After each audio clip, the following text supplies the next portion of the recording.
You can use map values to create an integrated spatial layer of your values, typically referred to as highly valued resources or assets, or HVRA sets. These are handy to overlay with fire behavior models so you can assess risk, look at potential problem areas, or potential treatment areas. If you're doing a more elaborate analysis, like quantitative wildfire risk assessment, creating an HVRA set is a required step in that process. I won't go into much detail on that here, but want to mention it because it will come up a couple of times. To create an HVRA set in IFTDIS, that's done through the cycle. Select the strategic planning stage, and under hazard, exposure, and risk assessment, there's a map values tile. We'll click that. This will take us to an interface with a map shown on the left and map values on the right. Our first map values input is selecting the geographic extent for our values. So we can set this using a landscape that we've created and selected in the drop-down menu. If we don't have a landscape, we could create that here using the Create Landscape button on the right. You can also set this extent by area of interest using a shape or shapefile, or you could set this using a landscape burn probability or LBP model output, and that can be selected from the drop-down menu.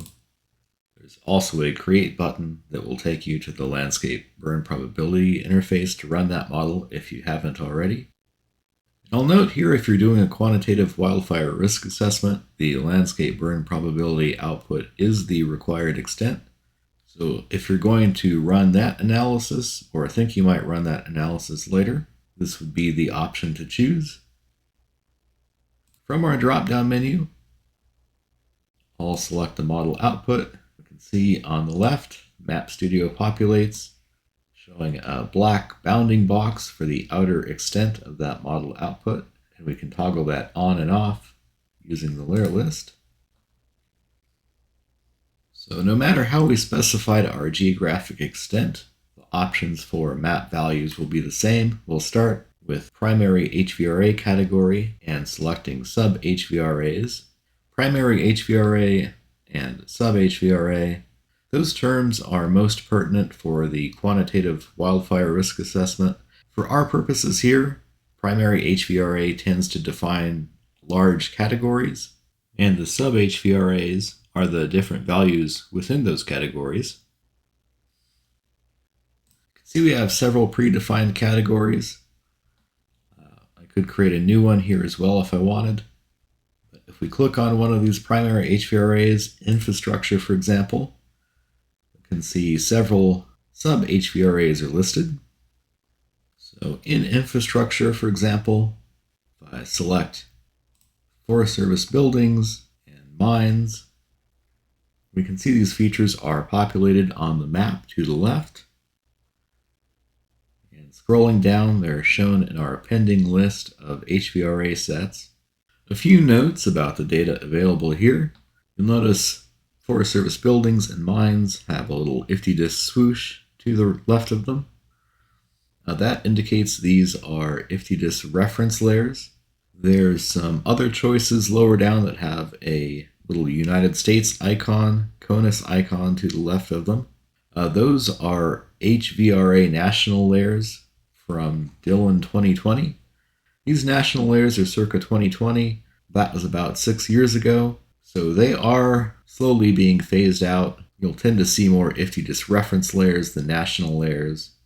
And for example, if we look at power lines here and communication sites, these are shown in red italic, and these boxes can't be checked anymore. So those are older national layers that have been phased out. The goal is to keep the data in here as current as possible. We'll also notice little cloud and shape icons as well. If we use the filters at the top, we can filter by reference layer or user data. So those clouds and shapefile icons, those are shapes and shapefiles we've created in IFTDIS.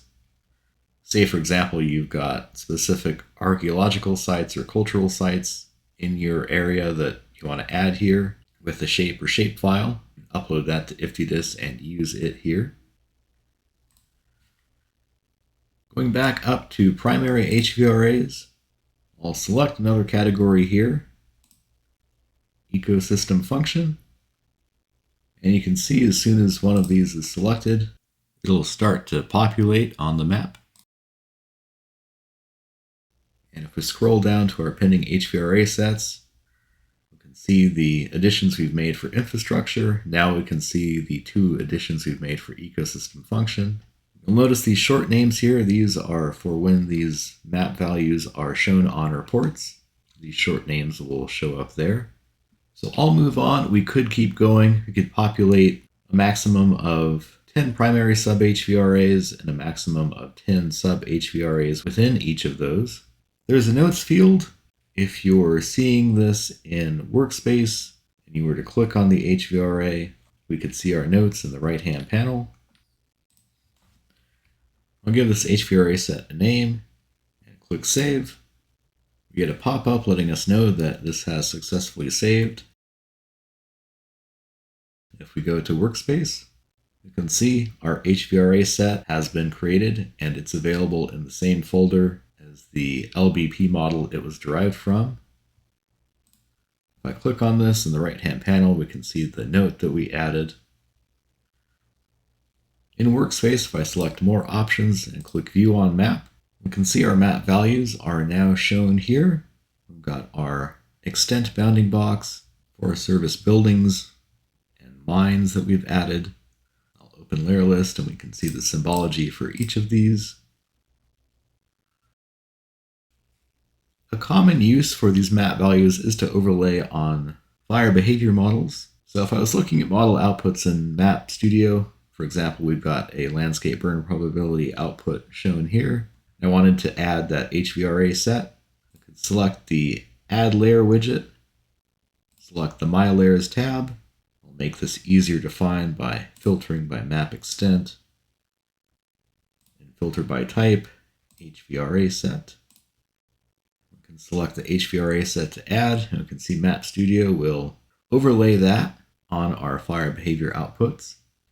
And from here, we could zoom in, turn different parts of this HVRA set on and off if we wanted. For example, scrolling around, we can see in the northwest, we've got some areas with relatively high landscape burn probabilities, but not a lot of infrastructure in these areas. There's a little bit more going on in the east part of this view, but that is a relatively low burn probability.